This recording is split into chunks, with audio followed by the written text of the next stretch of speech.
Hello, Sharpies. I'm Tom Cunningham, I'm Joy Stevens. I'm Jermaine Taylor. and this is Steel Sharpens Steel. Whoa, what a ride we had the other night. I didn't know it was possible to get that many lies in an hour and 40 minutes. And I protected my Mephistopheles was piece. proud. Say what? Mephistopheles was proud. Listen, listen.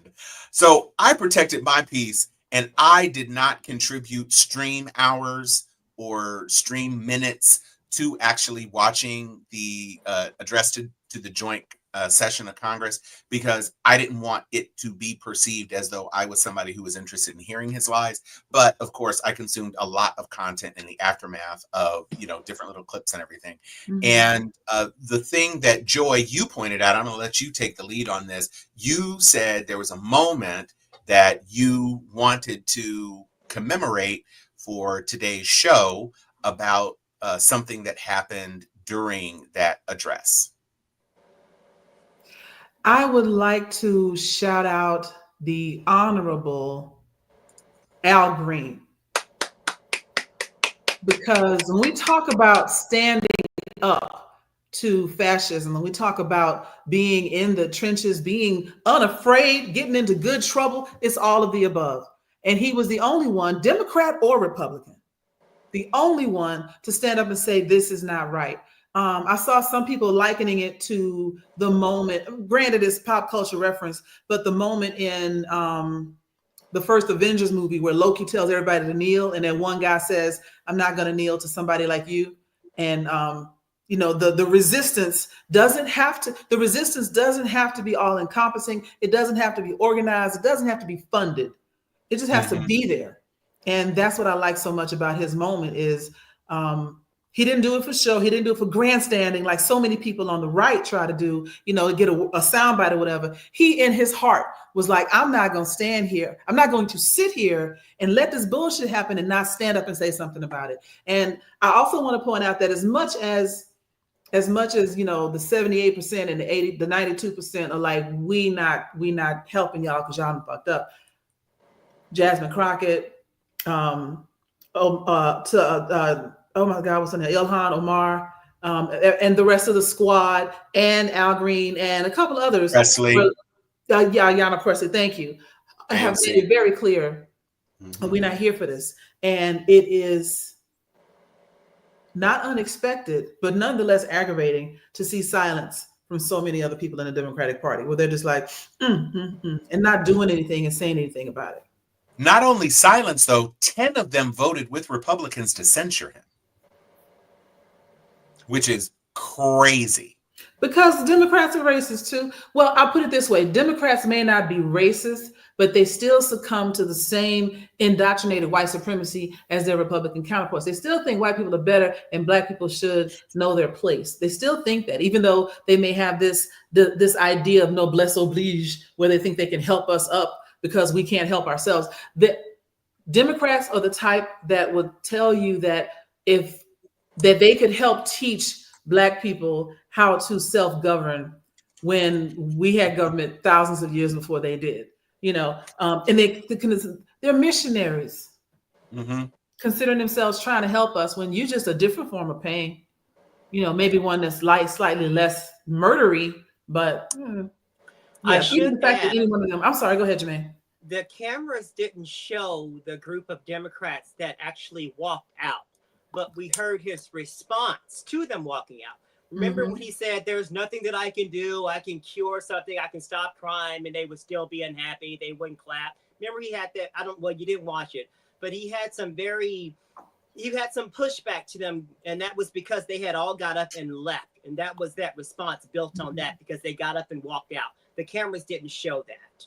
So there were some other forms of resistance. But when Representative Al Green, my frat, I'm so proud of him, he represents is Pearland the south side of Houston or the north side? South side. South side, that whole area, that's his district. He pretty much, when Trump said that he had a mandate, that he was elected as a result of the United States people having this mandate, it was kind of an organic moment, because he hadn't planned on doing that. And that toggled at him so much. It was as if it was a call and response. He just got up and it just came out. Because it's his people, not just his people, but all these districts, even the red districts. Medicare is on the chopping block. Social Security is on the chopping block.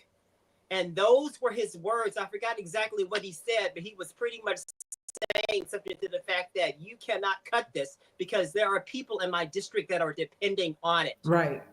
You know, so that was just an organic response because he hadn't planned on doing it, but he was just so moved in doing so. In regards to the protest that the other Dems had, you know, the get up and walking out, the T-shirts with, you know, the different things on the back of them, I was here for it. They had a plan in place that the Democrats not even showed up. They would have put seat fillers there. So it still would have looked as though the chamber was full. So they went ahead and showed up. But there were some noticeable absences. Ketanji Brown was not there. She was, I believe, one of the only judges not there. Maxine Waters, I don't even think she showed up at all.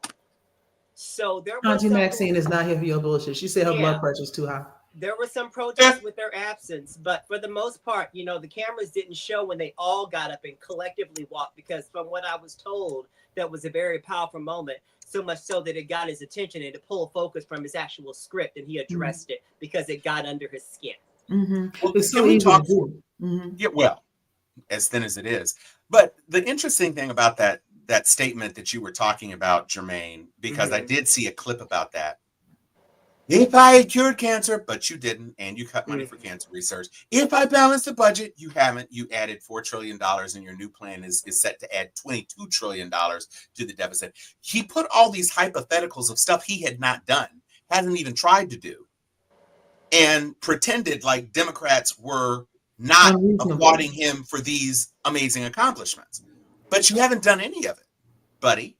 So again, the absolute narcissism and pathetic mewling about not getting credit for stuff that you haven't done was kind of what set it off for me.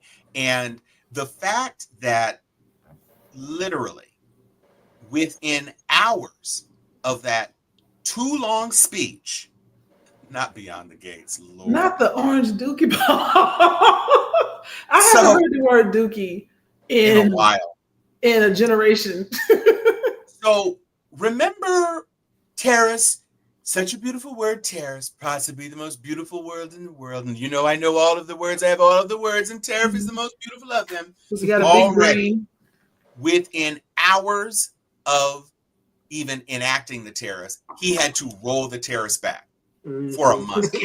Canada came maple guns blazing. They was like, look here, buddy. Look here, guy. Look here, hey. So we don't need your booze, eh? So Kentucky, your California wines, we don't need them. So we're just going to take them off the shelves, and then we're going to do something else then. Hey, America. That was perhaps more Minnesota, actually. But anyway, the whole point is that they got their poutine and they're good. Poutine it's like and he doesn't understand what sovereign nation means. Listen. They're outdated in their thinking, in that they feel as though the United States is pretty much everybody's purse. I mean, not purse, but their lifeline. Right. Like they think that our economic power is all encompassing, and in actuality, it's a whole lot of other countries that have way more power than we do from an economic standpoint. They may not abuse it the way we do. They don't throw guns around the way we do to other countries, but they don't need our money. And they don't showcase it. You know, we're like new money. We like to show how we're living and brandish everything. Right. And they're just quietly living their own lives. You know what's funny? We'll use your shit, but we don't necessarily need it. You know what's funny, Jermaine, about what you just said? We like to brandish our wealth and show it. That is exactly the complaint that old money has with new money. Yeah. Dallas and Houston. Well, you know, the crazy thing is that this is a man who's like, well, farmers are happy because blah, blah, blah. Meanwhile, it was just related to me that soybeans, let's say soybeans and corn, right? So we produce a lot of soybeans and corn. And right now, American consumers are using all the soybeans we want, and we're using all the corn we want. We use much more than we export of those two things. We export the extra. So for him to say, well, we'll just use it ourselves. Don't nobody want any more soybeans. No. We can't take any more corn syrup. We are here. We are capped out on it. So basically what you're saying is, because when he did when he did the previous round of tariffs during his first administration, so there were $50 billion in money that was paid in order for those tariffs on the things that we were importing. Not that the governments paid us, that consumers paid. But we had to pay $25 billion to our own farmers who could not export the stuff they wanted to export. So it cost consumers $50 billion. Then it cost taxpayers $25 billion on top of that, because they had to compensate the farmers so they wouldn't go out of business. And meanwhile, this time, even without tariffs, because of the undocumented worker situation, you have farms that are going down just because they don't have people to harvest their crops, much less the issue of Canada saying, yeah, we don't need your liquor, Kentucky. We don't need your this, Detroit. We don't need your that. And also, by the way, we're going to shut down your electricity. And so this is the second time he's threatened our two biggest trading partners with tariffs and backed off immediately. Master negotiation, height of efficiency. You're a superstar. You know, there's a video that I think we have loaded in here of someone else who had a whole lot to say about, wait, that's the eggs. I thought it was in here. It's not. Which one? The one with the guy that's outside having a whole ass fit about Trump. Oh, well, we can come back to it. Yeah, we'll come back to it. I'm going to go get it. And but in the meantime, carry on. But to your point, but we're not that dependent on our own resources to begin with. One of our main reasonings for really funding Ukraine and resisting against Russia is because of their supply of agriculture to the whole world. They are the leading supply of sunflower, for meal, for oil. Sunflower, that's pretty much the basis of consumption, the basis of a lot of machinery.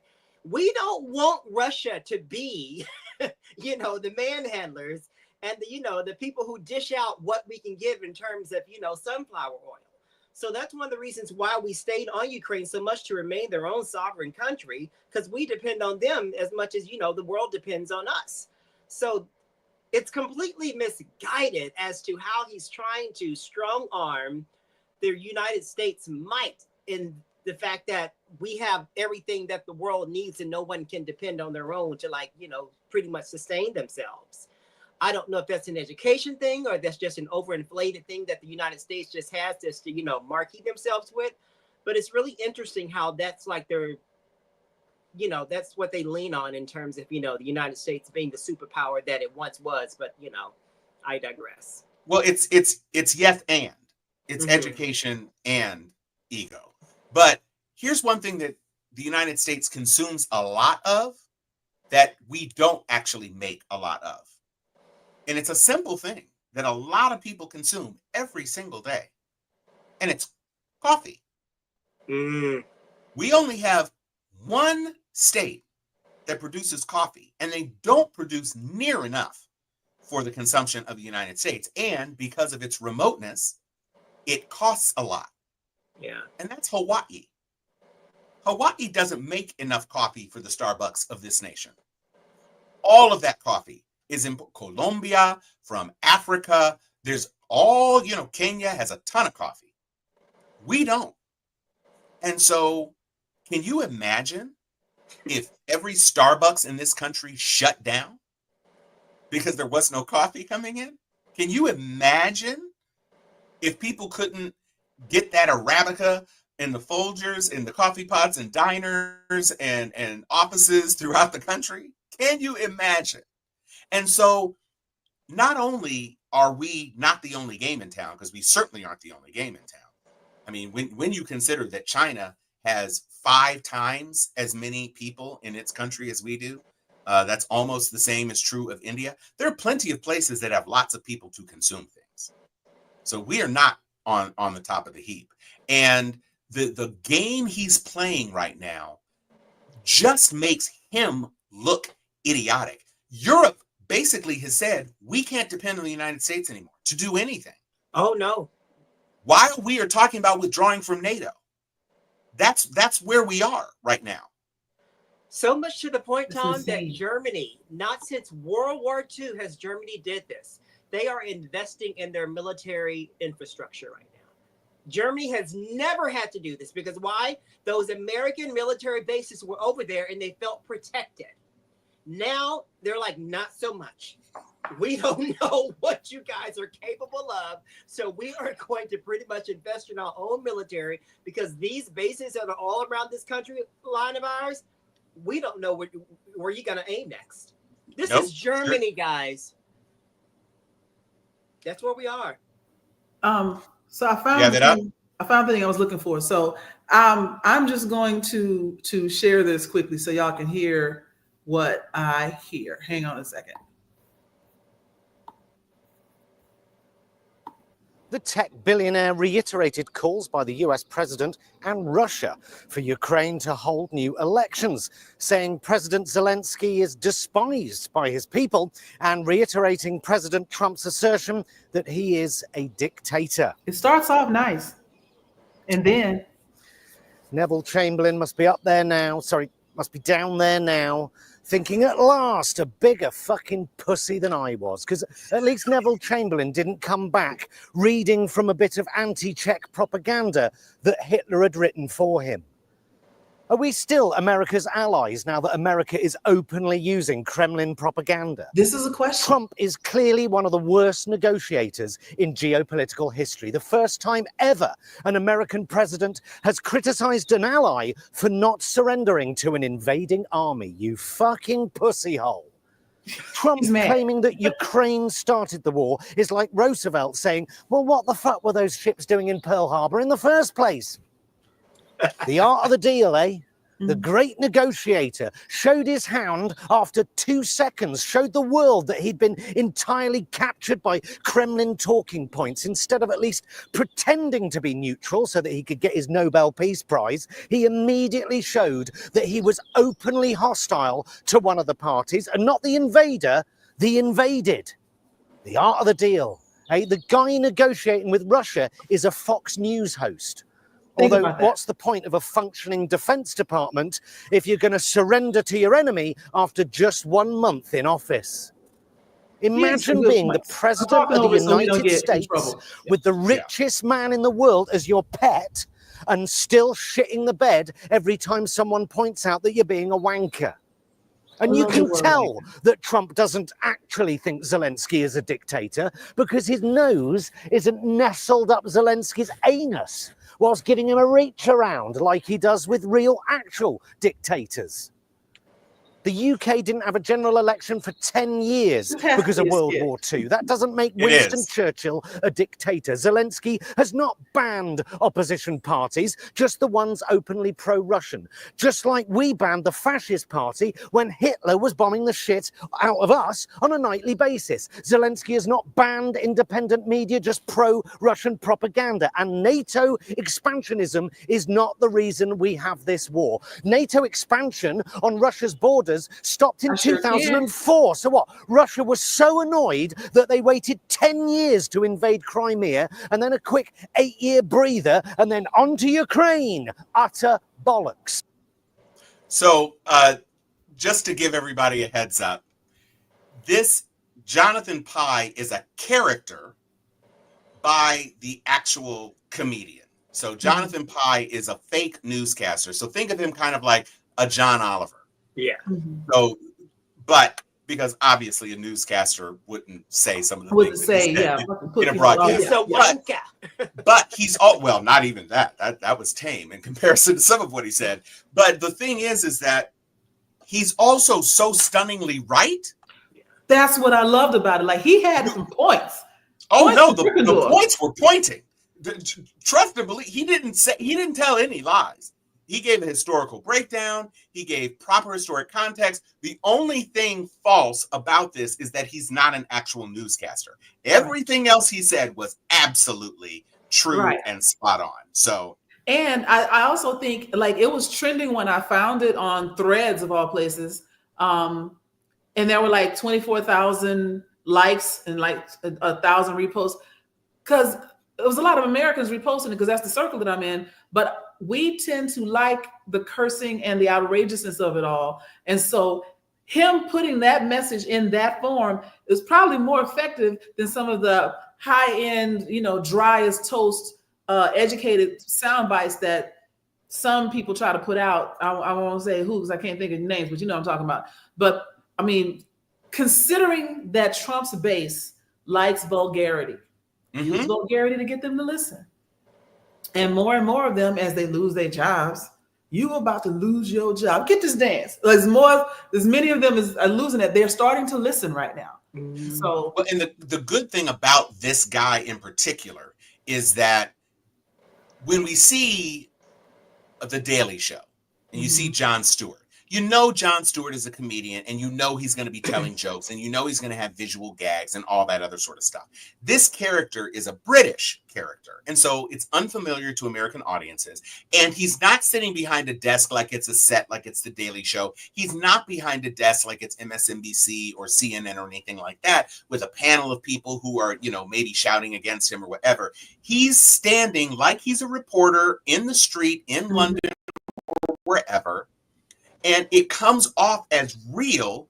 And it's like, wow, this dude is really pissed off. Look at all the curse words he's using. And he's on British television. So it sinks in and hits different than it would if you thought or you knew that he was a stand-up comedian. So when I first saw it, and then I shared a different clip with you all. But then there was this one. And so I had to Google it because I wanted to find it without the Czech subtitles on it. And so I said, so Jonathan Pye is actually not a guy.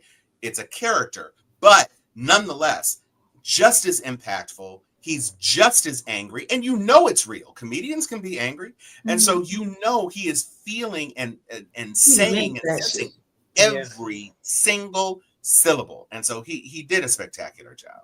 So something that he said in particular that just because this is my first time seeing this, when he said, that Trump doesn't think that he's really a dictator because if he was a dictator, he would be trying to pretty much. Give him a reach around, exactly. Right. And Zelensky stuff. That nasty and obscene and very debaucherous picture, it painted, a vivid, accurate, depiction of who Trump really thinks Zelensky is. It was all grandstanding. Yes. We know absolutely. how he cozies up to dictators. And if he really thought Zelensky was a dictator, that back and forth wouldn't have happened last Friday. Right. Well, and here's a picture that brings to the point of the character of the two men who are at the center of this cycle right now. I'm not including J.D. Vance as a man. Yeah. Absolutely. Yep. And hat tip to Joy for dropping this in the chat. But that was one of the most shameful parts of this whole thing where J.D. Vance, do you want, this is the White House. You can't wear a suit. And Zelensky was like, I'm standing in solidarity with my people. Right. No, that was Marjorie Taylor Greene's partner who said that. Oh, no. But, you mean in the room. Yeah. But J.D. Vance was trying to dress him down on some other BS. Yeah. But Zelensky held it together. And he's playing a very delicate game because, obviously the weapons and the munitions that they were receiving, not cash. First of all, it wasn't $350 billion. You're a liar, Trump. It was closer to $160 billion. And it wasn't even cash. It was munitions. Munitions we needed to get rid of, or we would have had to spend money to destroy. Exactly. So we sent them to them. And then the cash that we did give, they used to buy more arms from us. Right. So it propped up the military-industrial complex in this country. It's not like, it's just, cash for condoms or whatever. It was here. We'll give you this money as long as you go on ahead and buy guns from us. And somebody mentioned elections. How come they're not holding elections in Ukraine right now? It's kind of not safe to gather in mass anywhere in Ukraine right now. I mean, what do you expect? And people keep saying, I'm like, just think about it, guys. This is a wartime over there. A huge assembly of people is a freaking open invitation to be just wiped out. Now, I want you to be cognizant of the concept of projection. This is so the first thing he did was say, how come they're not having an election? What are they trying to hide? How come they're not having an election? Which is fucking stupid, because most countries, when they're in the middle of a war and going outside could get you killed, don't try to get people to gather, like you said. But he tried the same shit with Canada. He's like, how come Canada isn't holding elections? That's the question we should be asking. How come they're not holding elections? Like, dude, they're not due for one right now. So fuck you on. They're not on our schedule. Don't be surprised if in 3 years he says we're not going to hold an election next year because it's not safe, because he will have made us unsafe by then. Right. If somebody drops something on American soil, he's going to declare martial law and put himself in as dictator for life. That's his reason for just, trying to fan the flames with us for the most part. He is really trying to instigate some bullshit with black folks right now. Right. Because so he the minute can call we get war on involved us. in the mix, he's going to declare martial law within minutes. So the fact that we're just protesting quietly, doing our own thing, moving amongst ourselves, you don't know what's on our minds until we, actually do something. But we're not going to get out there and sacrifice our bodies. November 5th, 2024, that was our last time. Right. Well, but you see what he's trying to do on college campuses. He's trying to cut off funding if students are allowed to protest. He's trying to incarcerate protesters, yank them off the streets, expel students from school. If you are a student who is on an educational visa or whatever, if you're arrested for protesting, he wants to deport you. And so, not for nothing, while we're talking about the lunacy, not only just the safety of people, how are you going to use voting machines if there's no electricity because your buildings are leveled and there's no infrastructure? Paper ballots burn, my guy, and you are shelling the cities. Like, there are some cities where, like, first of all, nobody's even there. So you have people who've lost all of their documents. Yeah. What would you do for real ID, Trump, in Ukraine? If nobody has paperwork, if all of their records have been destroyed or burned or leveled in a building and they're in a refugee camp, where are they even going to vote? How are you going to process and tabulate and ensure a free and fair election? It's not possible. Right. And so that is among the lamest excuses. And guess what? The Ukrainians love Zelensky. They love his ass. And his bodyguard. Well, and he's not even trying to be Putin. He's just trying. You were doing a lot right now. That boy's hot. I gotta give him. Look. He's a. If his clothes happen to get shredded out in the fight, we just need good footage of that. I guess I have just not seen this dude, but I can send you a picture. You got time? That's okay. I've got Google. Okay. I'll figure it out. Go handle that for me. You all are crazy. So we're at the 30-minute mark. Let's move on to a different topic. A person who is receiving a fair amount of literal heat, as in they are burning down Tesla charging stations. In France, there was a Tesla dealership where they literally burnt it up, every single car. Just burnt them. Canada passed a 100% tariff on Teslas. There is a 0 down, 0% financing plan in Canada just to get people to purchase the Tesla. Because now Teslas, which were already not cheap, now they are doubly expensive because there's a 100% tariff on them. Germany, 60% sales fall off. They're getting stigmatized over here a little bit. I'm noticing, not as much, but I'm noticing there's just a little bit of a stigma in certain areas if you're driving a Tesla. I know somebody who's selling their Cybertruck. Yeah. They should sell a Cybertruck. Now, I am investigating finding a couple of bumper stickers to be like, don't key this car. I bought it a long time ago. And I've seen things like that. Like I bought this when I thought I was being good for the environment and had no idea what he was going to turn out to be. Plus, like, my car is older body style. So, most people that know honestly, it's so old and it's been wrapped and changed the style a little bit that you don't realize it's a Tesla until you up on it. It's just a shiny red car. I got that going for me. But also, I had to charge my car today, and when the Tesla Cybertruck drove in, everybody was like, because I live in the heart of Atlanta, and yeah, we got Teslas, but you motherfucker, we don't rock with you. You know. Yeah, you're doing a lot. You might want to get like a sticker to cover the T and like put Toyota over there. I should absolutely just put Cadillac or something. I mean, because honestly, like, so my boy posted a reel of him getting a new car, and I was like, oh wow, you know, it wasn't an inexpensive car, and I was like, oh snap, you know, and I said, yo, is this like a replacement for the Tesla? And he said, yeah,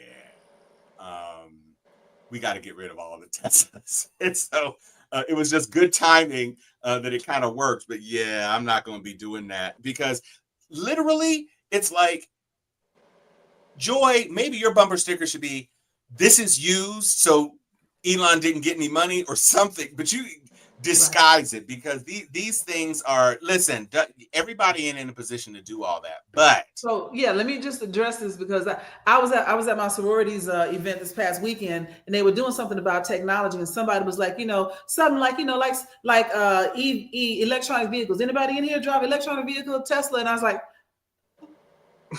okay, so see what had happened was I bought it and I explained it to them, but here's the deal: that Tesla is paid for. I got it on the cheap. My friend Corey sold me that car. It's a bomb ass car for $40,000. I'm not gonna get a deal like that again, right? Nope. And it's an older model where Elon was feeling himself, and he said if you bought one, a Tesla in like 2012 or 2013, early adopter, you could charge based on the VIN number. You could charge that car for the life of the car and never have to pay a dollar. So I charge it for free. Matter of fact, he's paying for my electricity. I'm not giving up that car and get a car note. Just prove something to other people. Now, if somebody like trashes my car, I will get that shit totaled out with my insurance and buy something else. But this is great. This is a rental. I remember when Tommy Hilfiger fell off the deep end, and he had some of the. I do like the idea of getting like a couple of magnets though, and putting like a Cadillac magnet on front and back. Nobody would know. Built like, I mean, look, what is the closest body style is it close to? Like a freaking Audi, probably. An Audi. Just get it. An Audi decap and put that on there. Yeah, get the little 4 circles. Yeah. Yep. Ain't nobody paying attention that much. You're right. You're right. And nobody if they see the 4 circles, they'll be like, "Oh, damn, them Audis is Audi fire." Yeah. Yeah, you might give Audi a new idea. Protect yourself, Joy. Protect yourself. But we're always like, somebody's always being found out, and you didn't bought a whole bunch of their stuff. I remember when I had a bunch of Hilfiger jeans because I liked the way they fit me, and he came out with some pirate, racist shit, and I was like, well, I'm not gonna throw my Hilfiger jeans away. Exactly, they already paid for it. It's not like I can get my money back. You know, right? So that's just what happens. People get found out all the time. We live in a world that is pretty much racist. And racist are people that we still patronize from. So I don't know if we can ever escape it. We can't, you know what? You said a mouthful right there. We can't escape it. Racism is a metastasized cancer in this country. You'd have to kill the body to get rid of the disease. And nobody's willing to start all the way over. They just want us to stop talking about the cancer, even though it's killing them as well as us. And so, we refuse to reckon with it the way Germany reckoned with their bullshit in the 40s and early 50s. And so until we do, we're going to be back here. And poor white people keep thinking that a civil war is coming, whereupon they get to kill all the people of color and, abracadabra, they'll all be living in nice houses and whatnot. They don't understand. They're going to put you to work. If they don't have anybody else to exploit, they will exploit the lowest class. And if you kill off all the poor people and the immigrants and the undocumented people, you become the poorest class. So congratulations on that farm, Johnny. That'd be great. Poor white people only exist so that rich white people can pretend they're not racist. I'm serious. I have Yes. always said that. That is the only reason why we have them, so that rich white people can pretend that they're not racist. Why? Mhm. Because they put the onus on them to do it for them. Yep. Since the beginning of time. And now they're finding out. In a major way. Yep. And I'm here And for it. Major. Mm-hmm. I'm sitting there like your girl with the little Cheetos, with the little meme, like.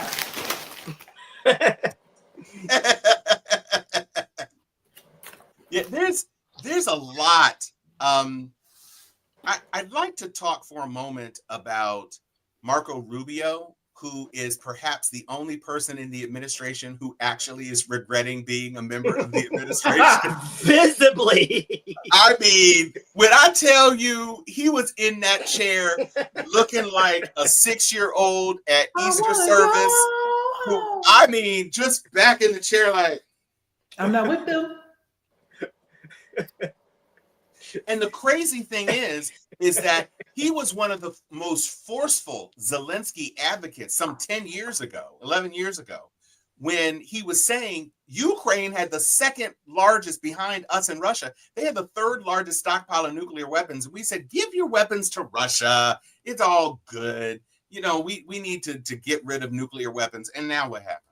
Mm-hmm. You remember when they were all going over there to help them fight in the beginning? Remember that? People were leaving here to go help them fight the war against Russia. And they were trying to stop them. Yeah, some people were. And they were trying to stop them because, you know, they weren't necessarily militarily trained, but people felt so compelled to defend them against Russia. No, it was because they were white. You think so? Yes. Okay. They would not have. They wouldn't have gone to the Congo. Israel. They wouldn't have gone to South Korea. No, you're right about that. Or not near country in Africa. Hell no. That's why I said Congo. No.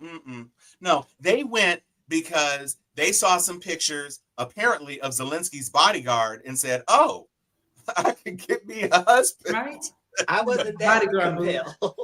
But I remember when the war first broke out, a bunch of uneducated people who don't know history on both sides of the aisle were reporting, this is something we normally wouldn't see in Europe. You know, this is something we expect from like a war-torn Africa. Hey, motherfucker, both world wars were in Europe. We're in Europe. Fuck you thought. And not for nothing, the entire history of that region is them fighting with each other. Mm-hmm. This whole concept of whiteness doesn't mean anything over there. Mm-mm. Germans are Germans. The Italians are Italian. They don't view themselves as one big old melting pot. No, them borders were bought in blood. Yep. In fact, I was reading in the Financial Times, getting ready for today's show. He is proposing deporting Ukrainians that are over here in the United States. It's about 250,000 of them. He's considering deporting them on the heels of cutting off all the intellect that they're getting. That's been cut off already. But he wants to go a step further and deport all the Ukrainians that live over here. And I read that in the Financial Times. So guess what? The whole world is learning what Black folks have already known. Yes. You know what I'm saying? Unless it benefits the Almighty, their help comes with strings. Their liberation comes with strings. Unless it benefits them, they ain't checking for you. And Black folks have known this since the beginning of time. Yep. Since we've been over here. Yep. So the whole world's been treated like NIGGAS. I'm good. Hard R's. I'm on a motherfucker right now. Hard R's. Yeah, it is really it's really interesting to see how and oh my gosh, that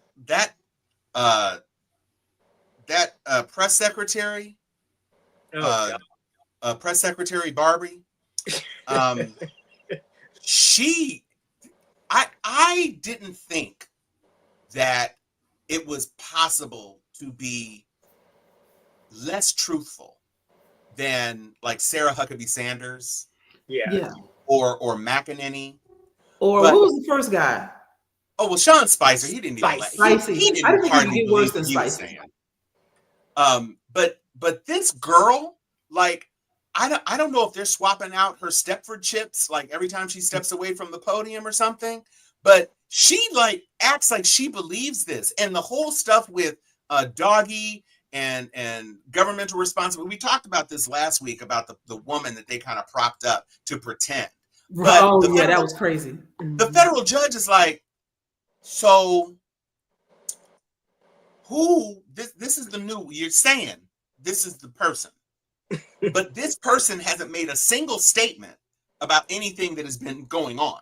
So who was the person before this person? And the government lawyer's like, well, I can't know. Well, hold on. Let me rephrase that. I won't say I can't know. I'll say that I have asked and I've not gotten a response. And so the judge is like, I mean, I'm not saying you're not being candid, but every single day before these lawsuits started, Elon Musk was on television talking about this division and what he was doing with the president. And now you're saying it's not possible to know who was actually the administrator of this thing when he was the one who was saying it. He brought in all of his people. He didn't bring in the people from the digital website team that is now kind of sucked into it, 25 members of which quit. But this is a situation where you're now saying he didn't have nothing to do with it when he was the only one talking about it. Plus, Trump just said last night in introducing him that he was the head. So much to the point, Tom, to where he walked it back today, because he's saying that the cabinet leaders are responsible for all of the, the cutting and what have you. He's taking it away from Elon. So I think he's trying to walk back what he said at the state of the whatever it's called. What are we calling that? State of the Union? Oh, no. It was a joint statement. First 100 days, wasn't it? No, not even that. So no, it's not even 100 days. It's State of the Union 0.5. Right. So I want to show you something. Do y'all remember that movie Idiocracy? Oh, yes. So remember this chick in Idiocracy? That's her! That's her! It's got what plants crave. It's what plants crave. Right. It's got stuff plants need. Yeah. Her. And she believed with her whole heart all the bullshit she was saying. That's who that is. That's who she is. And until we get the Gatorade out the plants, the growth is going to be stagnant. It is absolutely insane that this is where we are in this country. It makes absolute. Oh wait, we got a Chan comment. Is Chan here? Chan is here. But Hatobu. Hatobu, that's him. He told me earlier that to change the emblem on my car. Okay. But you would have to have a press secretary like that, Levitt girl, because you need someone that impressionable, that naive, that willing to please. And you're only going to find it in a young person who's just trying their best to put their stake, in the world. And she's probably raised by racist parents, or at least conditioned to be very malleable to this type of propaganda. She's so excited to have this high-powered job. At 27, that's a feat. I gotta give it to her. She's like a young Serena Joy in the from the Handmaid's Tale. Yeah, no, because Serena Joy was highly educated and she was actually young. I said young because Serena bought the stuff until she didn't. Well, in the series, she was a much more well-developed character. Right, because I didn't read the books, but in the series, she was the mastermind for the whole shit. For the downfall of women everywhere, because she wanted to have a baby. Go have a baby somewhere. Why are you doing this? And so I don't think that this girl is that smart. No. No. She's not. She is similar to the public facing aspect of Serena Joy, because she's a blonde person who parrots the talking points of the regime. 1997. Good Lord. Wow. God, I was leaving the University of Texas at Austin. I had a whole ass job. Oh no, she is in 1997. Hell, I was 2 years from being married. She has aged a lot though, and she hasn't been able to get her roots done. She hasn't had fillers. She is aging like warm milk. Well, when you're that close to the vaporous pit of hell. And she married a man that's 60-something years old. She married someone that could be her dad. So. Well, I mean, I'm just saying, I haven't heard that sulfur is good for the skin. No. So clearly, Brimstone tends to have a drying effect. Yeah. Plus, if she's standing with Trump, maybe the brimstone masks the odors that are coming from Trump. They can't be worse. It's a twofer. Ew. Yuck. And I just have to say, I have not seen a pair of politicians as smug and obsequious as Mike Johnson and J.D. Vance. Sitting behind him in the pictures that you see, and it's so interesting how J.D. clearly needed a beard to butch himself up, because he looked like a half-melted marshmallow before he had the beard and was talking all that trash about Trump. Maybe he grew the beard so people wouldn't think it's the same guy. But it's this after dark, because I have something I really would like to say, but if it ain't after dark, I'm gonna keep it. It's after dark. Go ahead. Yeah, I mean, basically, Anthony said every episode for the next 4 years should be after dark. They look like they polishing each other off. That's what they look like. Oh, it's a circle jerk for sure. Seriously, they look like they polish each other off on the regular. I am inclined to believe your hypothesis. I'm trying to get some eyeballs on this damn show, goddamn. So in order to get eyeballs, you're saying JD's eyes are on Mike's balls? Is that what we're saying? It depends on, which way he approaches it, but probably either eyes or chin. Well, JD was financed by the biggest homo in all the political game, Peter Thiel. Wait, what?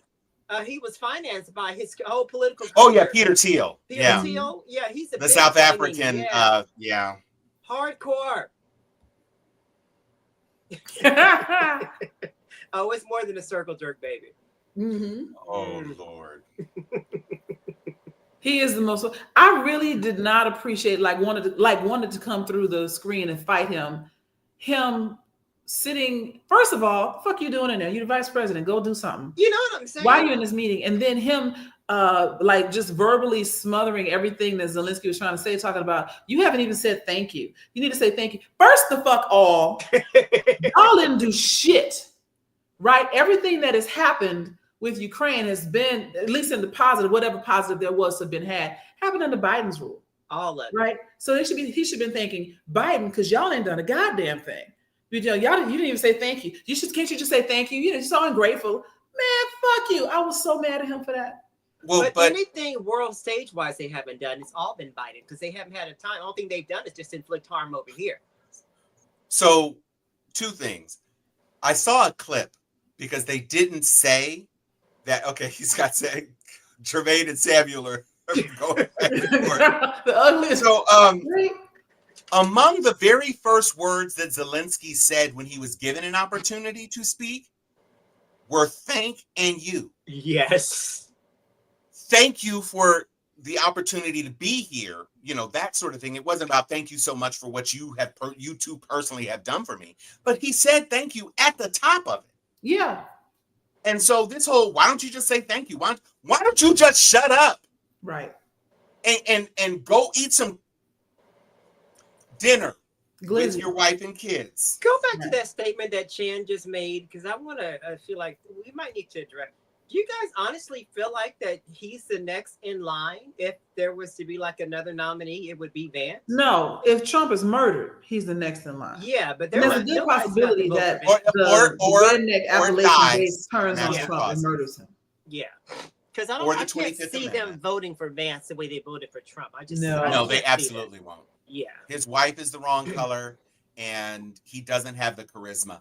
He thinks, but unlike Trump, who at least had the veneer of having created something and built himself, the only thing he has done is receive money from Peter Thiel and those tech guys, and has failed in everything he's done. He stumbled into this after failing at the one series of jobs that he had in the tech sector. So he had serial jobs. He was propped up, failed, propped up, failed, propped up, failed. And then it was like, let's make him a senator. Right. So he hasn't done what Trump He's a DEI Yeah. because he didn't earn it. Well, the Heritage Foundation, they sort of anointed him, and he came with the package. They were like, But that's what I'm saying. So Yeah. unlike Trump, that's part of his mystique. Oh, he built himself. He's a builder. He's done things. JD Vance has not done that. Yeah. Now, and so to your point, Joy, you said DEI. I would like to introduce to the Sharpies today TEI. Oh, Trump evil incompetence. I like it. Because he has staffed his cabinet with a whole bunch of TEI hires. Mhm. None of them have the qualifications. Mediocre is an insult to Right. mediocrity. Right. They are not mediocre means middle. They are idiocracy. That's exactly They're what they are. idiocracy. And all he is missing is Terry Crews mullet wig. Well, also his I physique. mean, but you did have the Musky one with the chainsaw. That's pretty fucking close to Terry Crews with a machine gun. So what was the purpose of confirming that Secretary of Education if you're going to get rid of the Department of Education? What was that? Which again, how do you think you're just gonna? I mean, the same way he said he was gonna sell 436 buildings and had to take the listings down because they were like, he just to put it in the parlance of when we were kids, he just be doing shit. You Laugh. He just like, hey man, should we shoot that cat on the fence? Yeah, fuck it. Let's go take apart our video game to see what's inside of them. I mean, what if we drop this bowling ball out the 10-story window? Yeah. And it's like, What's He's that definitely like? the type to poke a dead body with a stick. Like that's who he is. yeah, it's, you want to see a dead body? That's, Yeah. and now, oh, man, So, guys, with this budget that's coming up, because they have to pass another continuing resolution upcoming, does week. Mike Johnson have enough support right now as it stands to get this continuing resolution to go? Because they're saying that what they want to make part of it is permanent tax cuts for billionaires. So do we have enough Republicans that are for this thing to get passed? Or is he going to have to do some wheeling and dealing and sacrificing with some of the Democrats to get this thing passed? Because the last thing they want to do is have a government shutdown in the midst of all this chaos they've already ensued. So what do you guys think? Because I don't think that's going to be a deal breaker for a lot of people. I feel like it is going to be a deal breaker for a lot of people. I'm sorry, I said the wrong thing. I can't see them wanting to give billionaires permanent tax cuts in perpetuity. I can't. think it's, well, first of all, nothing is absolutely in perpetuity because you can always change the legislation and cut the taxes. And I don't think anybody would face any political blowback for taking tax cuts away from billionaires. So there's that. But also, these town halls that these reps have been going to, and Mike Johnson talking about, it's all Democratic activists. That's bullshit. Hell yeah, it's bullshit. First of all, whoever is in those town halls are constituents. So there might be some Democratic constituents who are louder, but when I look in those videos, you can't tell me that every constituent in those rooms is a Democrat. And also, what does it say if your Republicans are so apathetic that they don't want to come cape for you? Well, So either way, it's not a good scenario. No. And so to your point, Jermaine, I don't think that they're going to be able to shovel a whole bunch of BS into this CR. How about you pass your own budget? By the way, we are still on Pelosi's budget that passed. It's been CRs ever since Pelosi passed a budget. That's their problem. That's why Trump and Elon can't just do all of this stuff because they don't have a budget. And you'd have to do a rescission to actually start doing some of these things. And you could do it. But the difference between letting Elon Musk, an unelected, sociopathic narcissist with Nazi ties, do this is that, we can't do anything. It's Trump and him. If you had to vote on a rescission bill to take $800 billion out of Medicare, now your people are looking at you. and your constituents, when you got to get elected, you're starting the election season in 6 months. You're starting and the House is always in election mode, but you're really starting. You've got 6 months until people are going to start declaring to run against you. Mm-hmm. Well, they don't know how to defend any of this stuff that's going on. They're being hung out to dry. Exactly. They're being hung out to dry. You know, but that's what I'm saying. When he was doing it, they were protected. Mm-hmm. But now that it turns out they actually have to vote on something, every single one of those votes is going to be tabulated. Mm-hmm. Yeah. That's the thing. So it's and Mike Johnson in Louisiana, these southern states are the ones who are going to be hit the hardest. Yeah.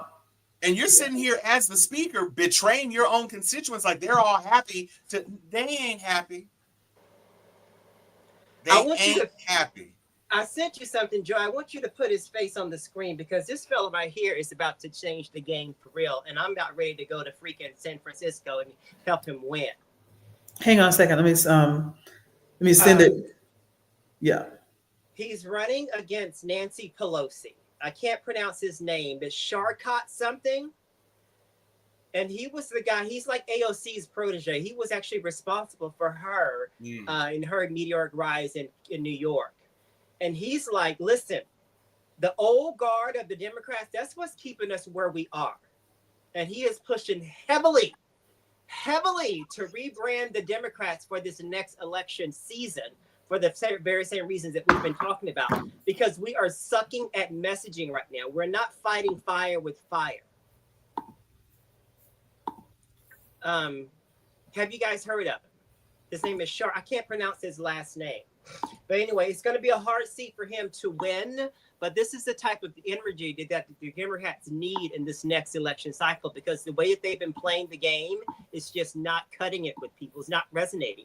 That's why we listen to Jasmine so much. Mm-hmm. Right. Because she's saying the things that we want to hear the way we need to hear them. This and guy. He's cute.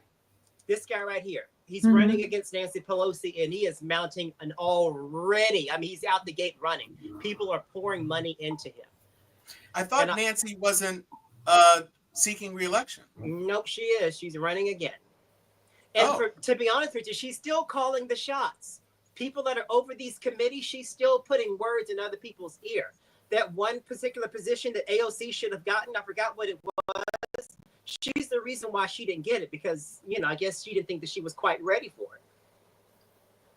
So just as the Republicans need to find a way to stand behind what Trump is doing, I feel like the Dems, we have to find a way of rebranding our messaging in order for folks to actually start listening, because this old way of doing is just not going to happen anymore. I'm even turned off by it.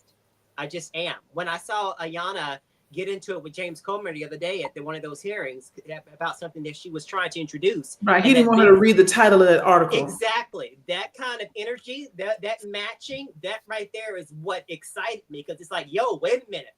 We got to freaking meet you where you are. And if you want to freaking take it to the streets, we're going to take it to the streets. Mm-hmm. There's no reason why Al Green should have been censored when Lauren Boebert and Marjorie Taylor Greene didn't get censored a couple years ago when they were yelling at Biden. Exactly. Well, I'll tell you why. I'll tell you what the difference is. The Democratic Party is too concerned with peace and quiet. Mm-hmm. And so they let that slide. And we all understand how Obama's hands were tied when they disrespected him like that. Yeah. Because they would have called him all kind of dictator and rushed to impeach him for real if he had sent somebody out. And then Marjorie Taylor Greene was a white woman. Right. So, you know, that's a protected status like no other.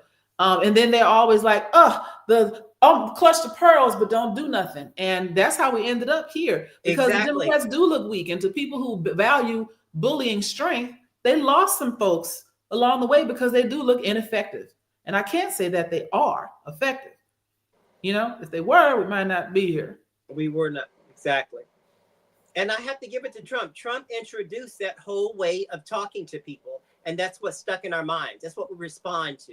Mm-hmm. You know, it makes us connect to what he's saying. He may not be saying the right shit, but we all gonna listen because it's like, yo, you own something right now. Mm-hmm. You know, it gets your attention. Yeah, negative peace, as in not a lasting, real, true peace, but just a absence of protest. There's a brother trying to run against Jasmine Crockett, some coon they done found there in DFW. He actually wants to debate. I can't think of his name, but Mom was telling me about him when I Googled him. But I guess he's been propped up by those old rich red Republicans down there, and they try to. I'm like, yo, Jasmine represents DeSoto, Duncanville, Cedar Hill, Oak Cliff. She ain't going nowhere. No. That's Annie Bernice's Johnson. They love her. And Waters is to Crenshaw. She ain't. Yeah, they love her. I'm like, y'all just throwing away money. As long as she wants. But I like that she is hitting back with the same sort of unvarnished, unfiltered speech that that they are used to hearing. When somebody interviewed and said, "What would you say to Musky?" The fuck off. Yeah, that's what we need. I don't need anybody trying to be nice and polite, because you'll be politely murdered. You know, like that's what's going to happen. Politely. What is it? Zora Neale Hurston, if you were silent about your pain, they will kill you and say you enjoyed it. Say you enjoyed it. And that's what the Democrats are. Except for Al Green, Ilhan Omar, AOC, and the rest, and the rest of the squad. I can never remember that girl's name. You know what I'm talking about. Where's she from? The one straight ahead. Yeah, Presley. Ayanna Presley. Ayanna Presley. I don't know why I cannot call her name on demand. I don't know what that is about. So Chan is he's not optimistic. Mm-hmm. You think some Starship stuff is going to happen? Some Starlink thing is going to happen? They're going to take away the seats? Is that what you're going to? Well, I mean, I think the trick is because every 2 years, every seat is up in the House. And so it's not so much a matter of these special election seats. I do think that, with the exception of Elise Stefanik, who's in New York, I think the special election seats for Matt Gaetz' seat, because it doesn't look like the Democrats are actually putting up any sort of competition to fight for that seat, which is dumb as hell. But those seats probably are not going to flip. Elise Stefanik is likelier to flip, just like Castro's seat flipped. Yeah. So, but where the rubber will hit the road is when we get to the midterms, where the country is, because the little catchphrase is the economy that beat Biden is now beating Trump. Yep. There is no Trump boom. And they're trying to say, oh, well, we inherited and you can't fix something that was, no, you caused this by these tariffs, by these deportation things, by all of this chaos, by firing federal workers. You put all of this instability into the market. We were set for a 4% increase in GDP until your shenanigans. Mm-hmm. So, I can tell you right now, I have lost, doing some quick math, 4% on my stock portfolio. Wow. And it's pretty stable. It's not one that's like, I don't play the stock market. This is like my retirement fund. Now, luckily, I'm not about to retire anytime soon. And, if I sell this place like I'm trying to, I'll have some money to buy up some stuff while the market is fucked up. So I'm trying to take advantage of that. But it's people like that we're getting ready to retire that can't, because their 401k is tied up in their company stocks or in something else that they thought was going to last forever. And they didn't have money to play with. They had just enough, or maybe not quite enough. They were trying to do 401k and Social Security, put it all together. Now all of that is looking fucked up. And so that not only, think about the long-term effects of that. If you can't retire, you don't give up your job. Yeah. Now that's one more job that somebody coming out of college or coming out of high school can't get, because you still in it. That depresses the economy on both ends. Along those lines, there's a school of thought that's going around out there. He's actually trying to manipulate the market on purpose. Try to tank the economy so that billionaires can buy in low, and then when it gets good, they can sell high. Mm-hmm. Elon was actually on trial for doing this once with Tesla. So they feel like that's something that he might be trying to do. I don't know. I wouldn't put it past him, because he's all about, looking out for his 1%ers. Right. So there's just a lot of, banding about as to why he's just causing so much havoc with a lot of people's portfolios, such as yours. And speaking of eggs, Anthony, this is exactly what it is.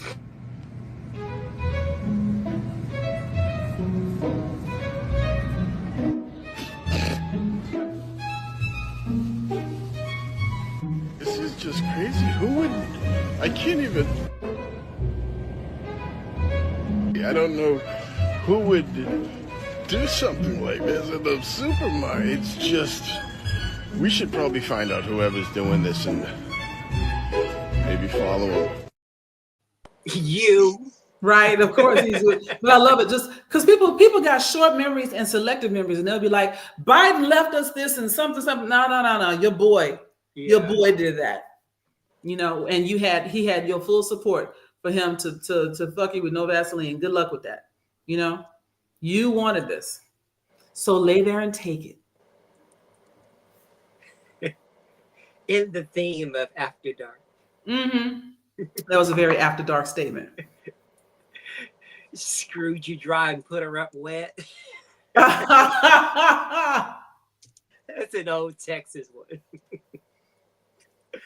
Oh gosh. Yeah, like people worry about the wrong things. I'm seeing folks online trying to badmouth, you know, people who are trying to, you know, effective financial boycotts and whatnot. And I will say, I'm very proud of myself. One, I haven't been to Target in a month, give or take. And when I have gone in there twice, but my CVS is inside the Target. So I went in to get my medicine. And today I went to get my medicine, and I got, you know, they print out coupons, and she's like, you got a coupon for $4 off, you know, anything inside the store. Do you want it? Now, there's a Black woman checking me out at the CVS. She's like, you got a coupon, something, you know, do you want it? There was a lot of subtext in right. And then it was like, and I looked at her and she looked at me, and I looked at her and she was like, and I was like, nah, I'm good. She's like, all right. Even the CVS people working in the Target are like, why are you in here? Listen. They're like, I've seen the little videos and stuff, and they got their little name tag like, yeah, I work here, so right. There's the only reason I'm in here. And I saw a woman who was literally walking through Target talking about, what are you doing in here? You know we're not supposed Yes, to I saw that video you shared. And one of the ladies was like, well, why are you here? I'm here to tell you that you shouldn't be here. But right. A lot of people were appreciative of the message. Because they did, I don't know how you don't know, but they didn't know. And so she came in and she helped people, and some people went away. Some people were being hard-headed. Some people were literally going and buying all the Black products off the shelves. Like, that just wasn't increasing Target's. Yeah, because they still those get a same big things available at Sally, at Ulta, at and Kroger. their websites. And the websites. Guys, Yeah, go straight to the website. It gives them more money. This is a little known fact. The Montgomery bus boycott, guys, only 10% of the Black population participated. It wasn't a huge swath of Black folks that were doing this. So, but it was sustained. Exactly. And it was enough to cripple them and make change. So when people tell us, well, what little is that going to do? It's going to do a lot, actually. Black folks spend like $13 million. And is it million or billion? I want to say $1 million a day in Target. That's something I learned from Jamal Bryant. Is that your frat, Jamal Bryant? He is. Yeah. That's what he was, because he's like leading this whole boycott with it's like a 40-day fast with Target that's coming up. And then there's like a 7-day fast with Amazon that's coming up. They're like targeting different people. And he's kind of spearheading that. And I didn't know we spent that much money in Target. I thought Walmart was still pretty much our, place. Frankly, I'm not that guy for Target or Walmart. I went a couple of it's been like 3 weeks now, and my son had a photo shoot, and I was on the way to the shoot, and so I went in to grab some swoop neck t-shirts. It was $15 for 3 t-shirts, and I was like, "Oh, this is why I don't come to Target." Right, Target is not cheap. It's not cheap. Target is convenient, and Target will say, "Ooh, $8 off," but it was $12 more expensive than where you could have bought it someplace else. Right. It's the brick and mortar version of Amazon. You're gonna jack up the price 200% and give me a 50% off coupon. Right. You're still making more money. And Anthony said, won't they see the impact of this since we started at the end of February? They will, but they believe that they can wait us out. They believe that eventually this will die down, and people do have short attention span and will go back. But the boycott of Target started happening at the same time as everybody started feeling the crunch from these tariffs and eggs being $10 and everything else. And so people are discovering they don't really have the money to go back up into Target, or they got other alternatives. Like me and my friend. Like Julo. Yeah. Yeah. Julo.shop. They got categories, y'all. There's another one called Naspora, Naspora.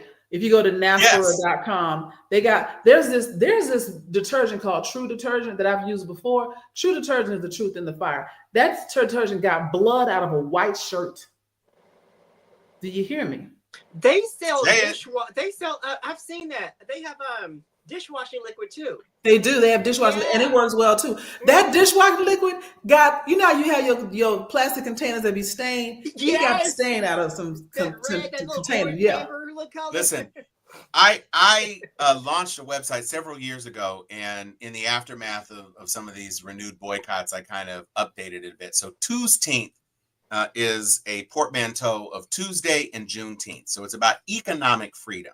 So if you go to Tuesday.com, I've linked Naspora and Black-owned everything. I've linked 3 aggregating sites. So if you want to buy directly from Black-owned suppliers, you can go there and click on it and then search and do whatever it is that you need to do.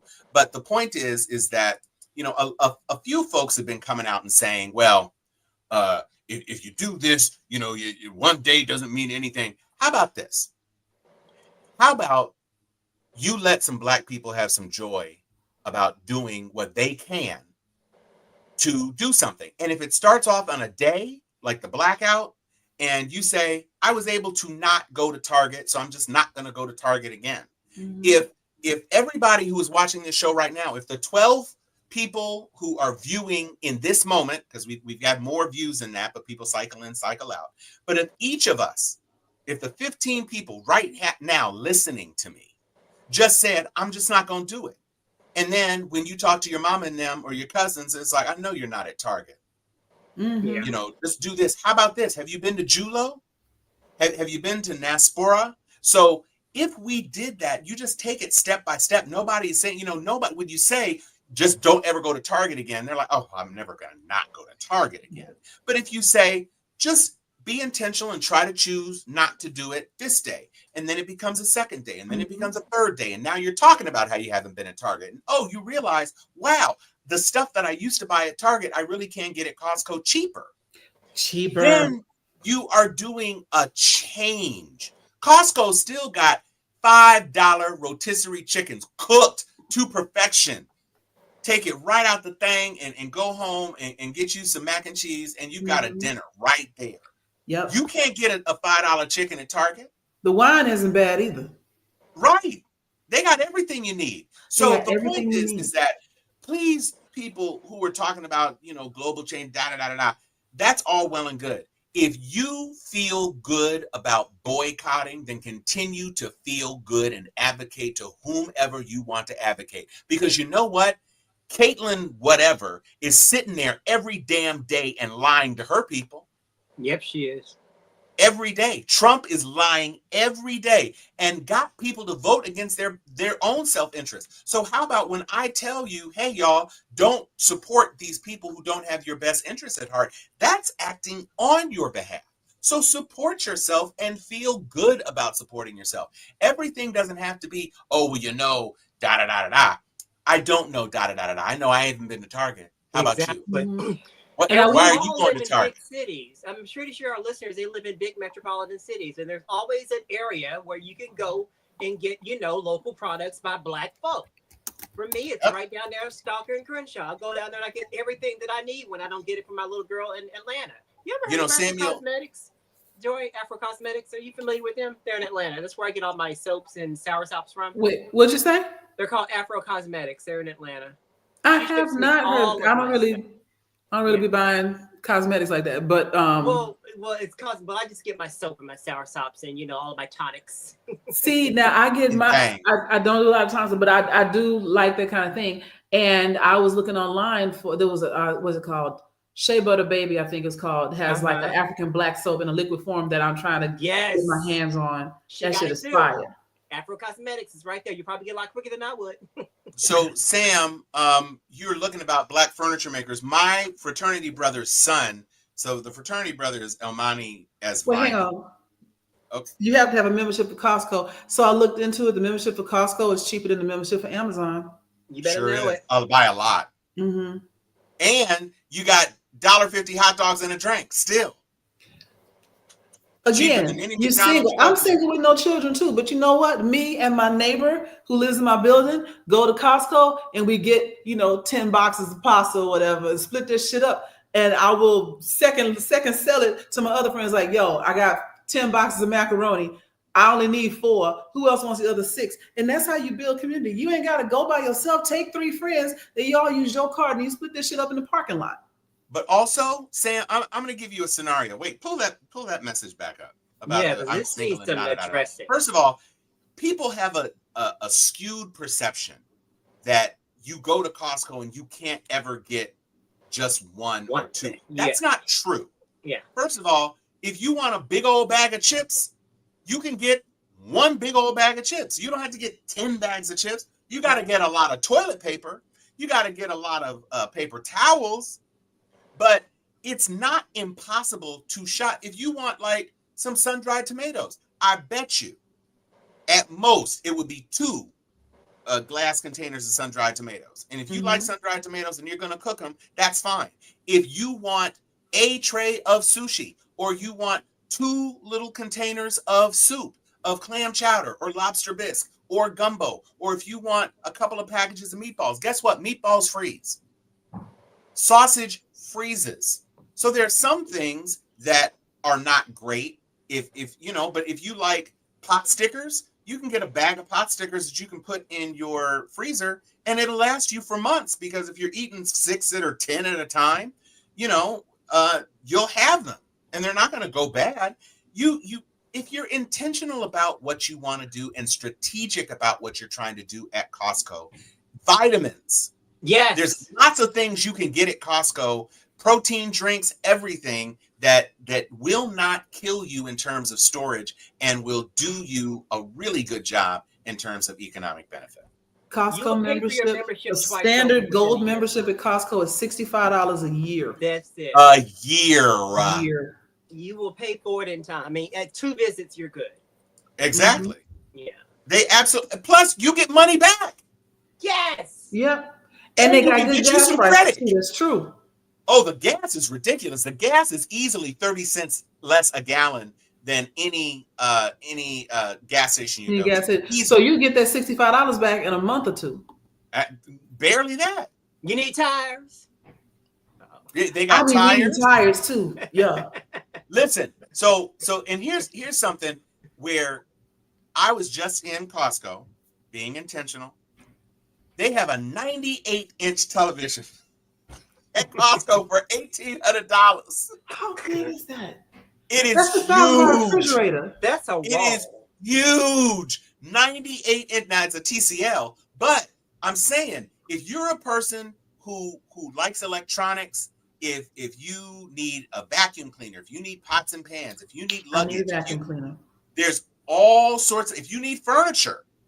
So there's stuff that you can get at Costco and the prices are always going to be better. You can get individual quick frozen chicken breasts or chicken thighs. That bag, if you're a person who's eating a breast a day or a thigh a day, that'll last you 2 weeks. And then you go and you get another one.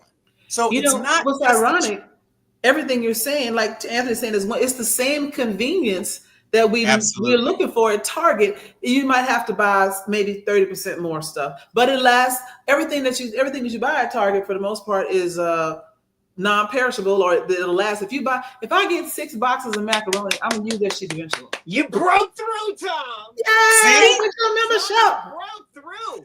And this is all it takes, everybody. It's not about, I understand where, back when Costco, there was Costco and there was Cost Plus and Price Co and all that sort of stuff.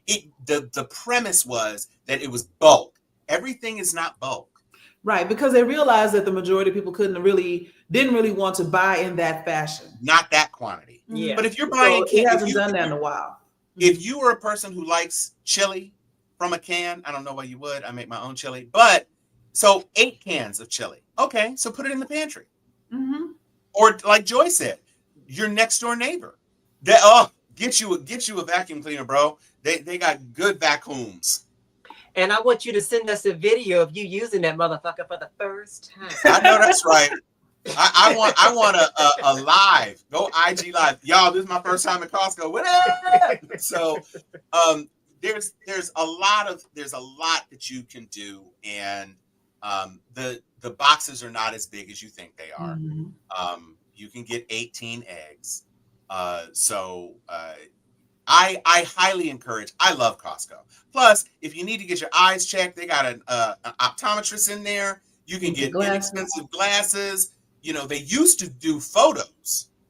They took the photo there. Yeah, they got juries, computers. They got phones up in there. You can get office supplies. You can get your stickums. You can do all of this. So the furniture maker, Sam. So my frat brother, Elmani Viney, his son developed an interest in making furniture as a high school student. And now he is in design school for furniture now. And he has a website and he's going to be selling his pieces. Now, these are custom pieces. These aren't manufactured stuff. They're not cheap. But I'm just saying, if you're looking to support an artisan who has his skill set together and be doing some impressive things, then you know we'll do it. Everything you find at Walmart, that's right. Mm-hmm. And plus things you can't find, because guess what? You can't find a $5 chicken, and neither one of them. I'm gonna tell you that what. chicken's good. The crab legs. Crab legs at your regular grocery store are just as frozen as the deep frozen crab legs at Costco. But Sure Costco are. will sell you, 2 pounds, 3 pounds of crab legs for, 70% of the price, and put them in the freezer. They're frozen anyway. You're not really buying fresh crab legs at the store. They defrosted that shit and put it out. Yeah, Sure did. And now the question is, do they do delivery? I don't know if they do delivery, but if they don't, I mean, so what? If you buy big stuff like furniture, they will, but if you can order online and they will at Costco.com, but they don't do like groceries. Yeah. Right. Like that. You're not gonna DoorDash to Costco. Biggest bottle of lube that'll last you 365 days, Sam. I mean, you don't know. You don't know his life. You know what he might be doing.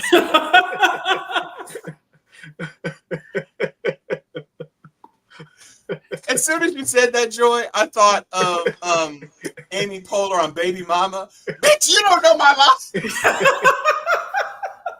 Because you can get lube in bulk too at Costco. And I mean it on Wait, Tom, what's the okay, Jermaine, but what's the website for the black furniture? I'm gonna have to ping Sam, I'm gonna send that to you offline because I don't have it at the ready. Yes, he probably did, Jan. All that baby all came from Costco. Okay, let's not put Costco in the crosshairs of federal investigations of baby oil purchases, please. Please, let's not do that. But ladies and gentlemen, we're coming on an hour and a half. I would like to say it is so important for us to do what we can do as individuals in terms of affirming ourselves and also putting the pressure on those who need to have the pressure applied. I live in a Democratic district. I live in a Democratic state. My folks are representing my interests. So it's not a problem, a political problem that I have on the local level. Mm-hmm. But we do shows like this because we can speak to people who are in places that are not. I mean, heck, Joy isn't in a blue state. I'm in a blue dot in a red state. And let me tell you, I had this conversation earlier with a friend of mine who said she's thinking about moving to Atlanta. Atlanta is fire. Come hell or high water with the traffic. Atlanta itself is fire. And I was talking about the comparison because I'm from Houston, Texas. I live in Atlanta. They're both similar, super diverse cities. They both have liberal leaning governments, local governments, etc. But Houston is in Texas. and Texas is on some bullshit. And the state of Texas is actively trying to shut down the progressive things in Houston. They were trying to shut down Harris County libraries. Yeah. Right? The state was doing that. So you got to contend with that bullshit in Houston. Because Houston doesn't make up but maybe 30 or 40% of the state's GDP. You got Dallas, Austin, and San Antonio, and El Paso to deal with. Atlanta makes up 90% of the state of Georgia's GDP. That's it. Ain't nobody coming for us because we own all the money. And the rest of it is like Savannah and Columbus anyway. So, and they both run black as well. Like, remember during the night of the election, we were waiting on Savannah, Columbus, and Atlanta to come through. You know, it was what it was. But if you live in Atlanta, I'm gonna tell you right now, you ain't got no excuse. If you really want to be intentional about your purchases, y'all all know DeKalb Farmers Market is run by a collective consortium of African Native or East African Native people. It's all Eritreans and Ethiopians and a few Indians up in there. Everybody brown. And all the food that they sell you is either coming from overseas or grown by them. They back there making their own sausage, right? So you got meat, you got produce, better produce than any other store, and that's in DeKalb, right here in Atlanta. You just mentioned, Jermaine, like the soap and body oil, the skincare people that are here in Atlanta. There's always a fair or a weekend market or something where you can get everything from jewelry to soap and skincare to clothing or whatever by these small independent Black businesses that just line up in Atlantic Station, right in the heart of Atlanta. You can avoid Amazon, Amazon, Target, Sam's, the rest of that stuff. All you got to do is Google it. Like when Sam asked about Black-owned furniture, yes, I know Google is on some bullshit with that whole Gulf of America shit, but it is a good search engine. You can use Bing if you want to, but just look up Black-owned and whatever you need, and you will find it. We are out here doing stuff. We may not have the reach or the marketing for everybody to know about, like everybody knows like Fenty, but there's a lot of Black stuff out there. And don't be afraid to go overseas. Yeah. Because when one of the things I recognize coming back from Ghana is Ghana be on their hustle. And if you need some specific things, clothing, there's a lot of couturiers in fine leather goods in Ghana. There's a whole lot of stuff. If you want to order it, go ahead and order it from them directly, because all you're going to do on Amazon is Amazon going to order it and charge you up 30% for it. Exactly. And while we're on the topic of fine leather goods, y'all do know that the quote unquote Italian leather that you buy from like Gucci, and you know that's African leather, right? Yeah. That's not they leather. No, it came from North Africa. Matter of fact, the reason they stopped saying Italian leather and started saying genuine leather is because the North Africans are like, y'all gonna quit putting this Italian shit on here. Right. So don't think just because you're buying from Ghana or whatever, you're not getting the best stuff. Right. So we need to find and support ourselves. One of my frat brothers, the same brother whose son is the artisanal furniture maker. He says, how many of you are boycotting your mental and physical health by not taking care of yourself? Ooh. Wow. He's lost like 40 pounds. He's like on a whole mission. And I'm just like amazed. So the point is that we need to find our peace. We need to find our serenity, and we need to be ever vigilant. We need to stay woke in the way woke actually means, because the onslaught is coming. It is not going to abate until someone doesn't wake up. So, and even then, things are going to go crazy, because honestly, the people who are scrambling to take that spot are not equipped. They just don't have the that's not deep for me. That's Elmani S. Viney who said that deep thing that I'm getting credit for. I'm shouting you out, Elmani. I'm not trying to take credit. So we do need to really just stay on top. We love everybody who comes to watch the show each and every week. We would like to ask you to go on ahead and click that subscribe button, click that like button, because it does help us in the algorithm. And of course, keep just one person. This is the one person challenge. Invite one person and send them the link so that they can join us. Send them the link, not just invite them. Once you see it pop up, we know Anthony's waiting for it to pop up on Thursday. So Anthony beating us in here every Thursday. I mean, so when you see it, don't just say, hey, I've got this show. Go on ahead and send them the link when it pops up and see if we can get them to come and be a part of the Steel Sharp and Steel family. We are excited to have you each and every week. We love it. Joy, final words? Just last comments for Samuel, looking for Tom is going to get you the artisanal furniture maker, but do this, search like handmade furniture and then pick any African country. Handmade furniture, Nigeria, handmade furniture, Togo, something like that. And even if they don't have it, it'll be close enough. The algorithm will pull in other African origin furniture makers, and they have them there. And it might cost you a little money for shipping, but I mean, it might be worth it. I don't know what it costs, because I know when I was over there, I got a whole lot of stuff, and I'm looking at them, and they thinking that they skanking me on the price, and I'm looking at them like, do you know what I would pay for this in the United States? Right. I got a whole tailored suit made for $80. Oh yeah, no, the clothing, it's worth the price to go. There are two things, because I know you had something that you wanted to end on, Joy. So before we pop into that, I wanted to give a shout out to Roy Ayers. Yes, that was a heavy loss for us today. And in addition to Angie Stone passed since our last show. We didn't mention Roberta Flack last week either. We did not, and Roberta Flack. And so between Roy and Roberta, that's a major. Those are two iconic performers. So we definitely wanted to recognize them on the show this week. And then Joy, I'm going to give it to you. I don't know if you have it set up on your computer. I do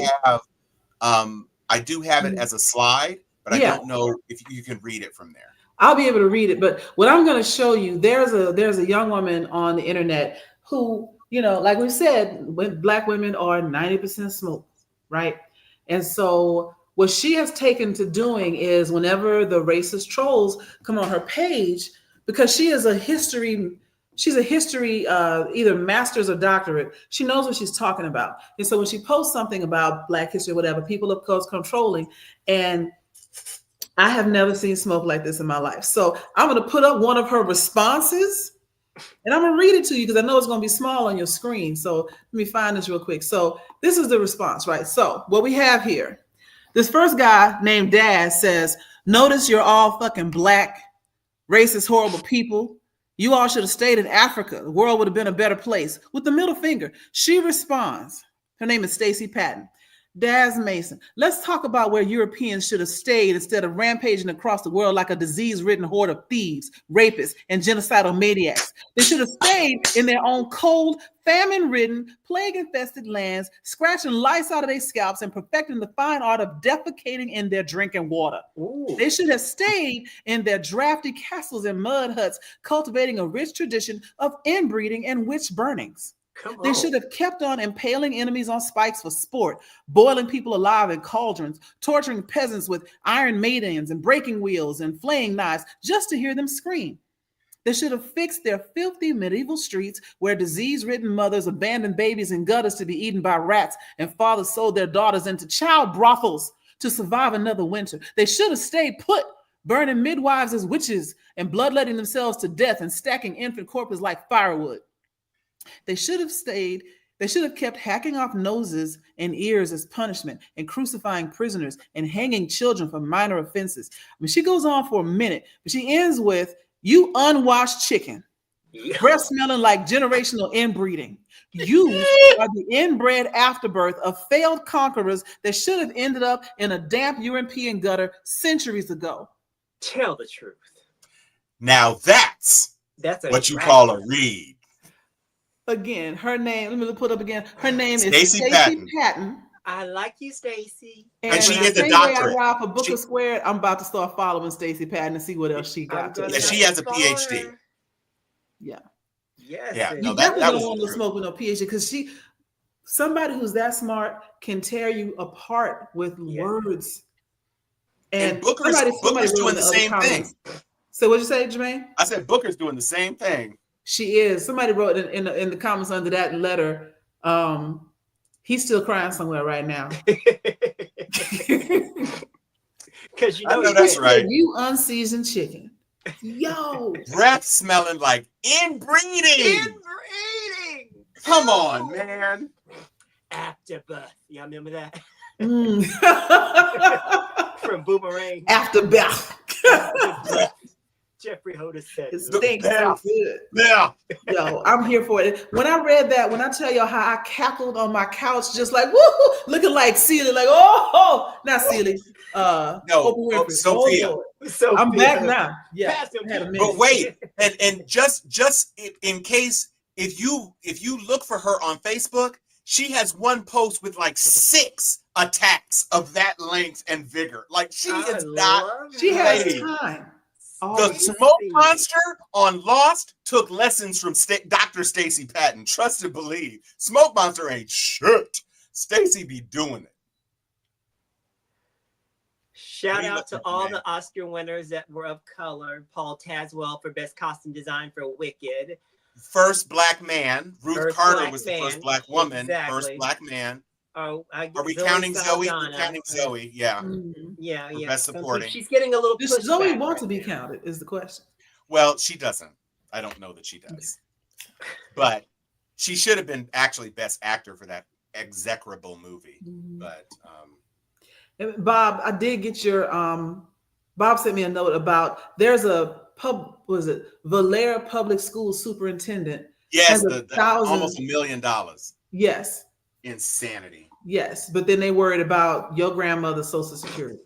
Listen, and we talked about Elon, or maybe we didn't, about Elon making $8 million a day. Oh yeah, we talked about that last time, okay. and again today. Yeah. I'm not finding her. Is Dr. Stacey Patton? No, it's just Stacey Patton on Facebook. Mm-hmm. Yeah, on Facebook. Oh, she's on Facebook. Okay, well. Oh, that's right. We'll figure it out. She might be on some other platforms. Yeah. Is there anything else, folks? No, I'm good. I'm gonna say I'm Tom Cunningham. I'm Joy Stevens. I'm Jermaine Taylor. And this is Steel Sharpen Steel. Like, subscribe, notification bell, share do the things. Peace. We will see you next week.